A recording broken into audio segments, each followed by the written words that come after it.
非有消息，8月20日，日本航空退役了首架波音777-312客机。这架客机的编号是 JA-34J， 引进于2005年，到现在也才年仅19岁。日本航空是省减节约的典范之一，很多20多年的波音767还在服役，因此波音777-312现在就退出，让人感觉不是滋味。但从全球范围来看，其实已经有很多波音777-312退役，10多架波音777-312甚至现在已经香消玉损。波音777-312不能像波音767那样物尽其用的一个重要原因是它2年前已经停产了，而市场保有量太大，备件紧缺，使用成本因此大幅上升。波音777-312是迄今为止产量最多的巨型远程客机，总共生产了约800架。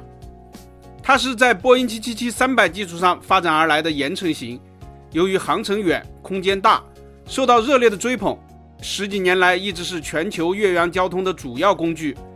全球经常有400多架该型飞机同时在天上飞行。波音777-312使用了2台人类历史上最强劲的航空发动机，单台的推力能够达到 56.9 吨，与使用4台发动机的波音747相比，油耗降低，经济性提升。单一机型对比的话，波音777-312的产量比波音747-400还要大。从整个系列来说，波音777也比波音747更成功，它的产量更大，用户更多。全球各主要航空公司基本都拥有波音777-312。日本航空是777-312的启动用户，不过法国航空更早接收。日本航空自2004年引进，总共拥有13架，但现在由于日本航空引进波音787和空客 A350 的速度非常快，特别是已经拥有了 A350-1000， 777-312或将于3年内退役完毕。空客的 A350-1000 是777-312的对手，它更省油、更安静，将777-312逼进了死胡同。波音公司现在推出了新一代的波音777，也就是777-9，与空客公司竞争。不幸的是，至今还没有取得证书，而且前不久试飞的时候，发动机还出现了故障。目前许多客户都还在死等777-9，但有一些客户转而将希望寄托在了 A350-1000 身上。随着 A350-1000 交付越来越多，波音777-312迎来退役高潮是必然的。新加坡航空现在已经有5架777-312退出，资料显示它的 9V-SWE 已经被拆解。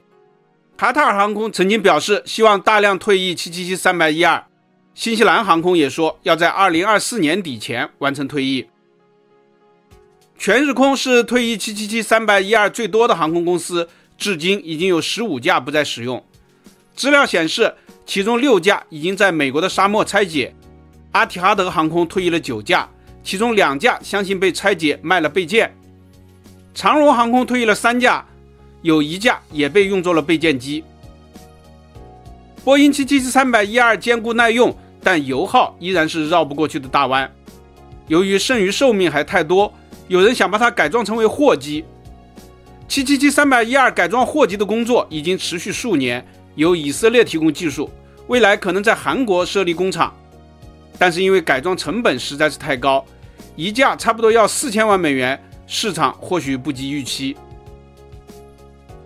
中国内地航司从2011年引进777-312，目前三大行总共拥有63架，或许3年内就需要确定升级换代的方案，是引进空客 A350-1000，或是波音787-10，是使用 C929 或 C939， 还是忍受高成本继续使用，这都将是非常现实而紧迫的问题。